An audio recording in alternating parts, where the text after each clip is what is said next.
Over the last few weeks, I've been filming these videos as quickly as I hear a story that may be of value, I think of value, to someone going through a government investigation. So about 30 minutes ago, while running, I received a call from a grandmother who's very distressed about her husband, a grandfather. I stopped, we spoke, and now that I'm done with this run, forgive me for looking like a mess, I wanted to film this video to memorialize it. For clarity, anytime I share a story, it's because I've been given permission. In fact, I'm encouraged to share it with hopes that others will profit from the losses or mistakes that other people have made. I love how I start to film a video and the loudest car in the neighborhood starts going. Wow. Anyway, so in this case, the defendant, very angry through the whole experience, meaning even leading up to sentencing, was fully expecting probation because he had paid back all of the money. It was a tax case, more than $2 million owed to the IRS. He paid it. There was a 75% tax from the IRS that they hit him with that he paid as well. So totally paid in full. So because of that, he figured he would just automatically get probation. His lawyer told him, you've paid the money back, you pled guilty, you're going to get probation, you're a grandfather, there's no need to send you to prison. Well, as we've learned through our work and in interviewing federal judges, they want to hear from the defendant. Oftentimes they'll think if you've paid back the money, it's only because you don't want to go to prison. You've said, I'm sorry, because you want to get caught. In fact, in about 30 minutes, I'm going to film a video of the client, Rob Carmen, who got 6 years instead of 9 because of his personal narrative. Anyway, at sentencing, the judge gave him 6 months. He was apoplectic, couldn't believe he was going to prison, felt as if he had been robbed by the system, paid all the money back, exploited. The government was making an example out of him. Indeed, they were. Don't think because you scratch a check, that's enough to keep you out of jail. Further, he then surrenders to prison. Fully vaccinated, has to quarantine for 7 days. Literally, the day that he hits the compound, the 8th day, he's in the chow hall enjoying his first meal, and he is lamenting over the ridiculous sentence that he received, the injustice that is this criminal justice system. Angry, loud, belligerent, just so angry that he's in federal prison. And by the way, I can empathize with that. Prison is not easy, especially if you don't think that you should be there. But because he didn't prepare for sentencing, in turn, of course, he didn't prepare for prison. So while he's lamenting in the chow hall about the length of his sentence, a long-term prisoner said to him, hey, new guy, with all due respect, I heard that you got 6 months in jail. I've been here for 7 years. You should learn to keep your mouth shut and don't bitch about the length of your sentence. So what did Grandpa do? Well, he wasn't deferential. He didn't say thank you for the advice. He didn't keep his mouth shut. Instead, he, kind of in a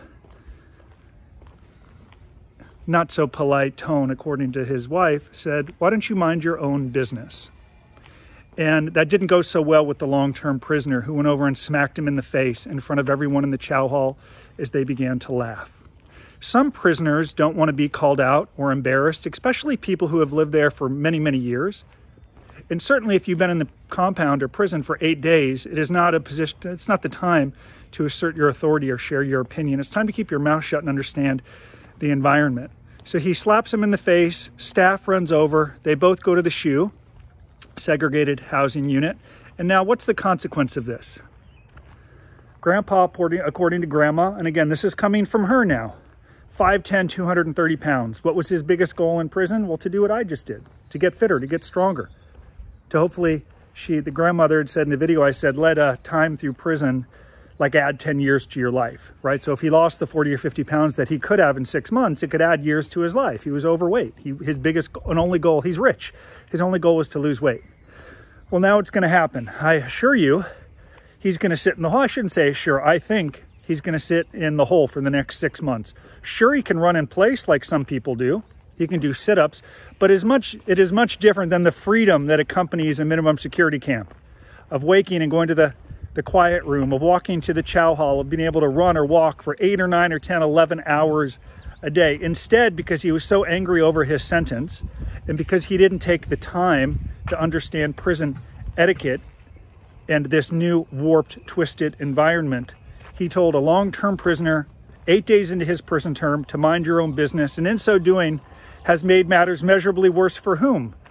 Well, naturally himself, but also his family. He's a grandmother. He's a grandfather. And his children and grandchildren want to visit him in prison. They wonder, can we visit him while he's in the hole? What does that look like? What does he wear? Can we see him? When will he call? This is horrific. This is awful.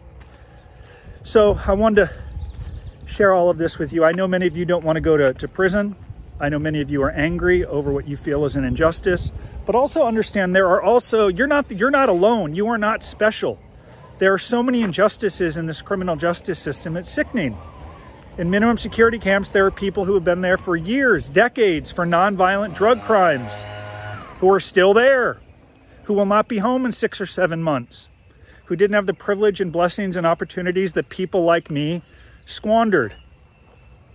So I don't know what's coming for Grandpa. I do know Grandma's sad, and I do know their children and grandchildren are sad.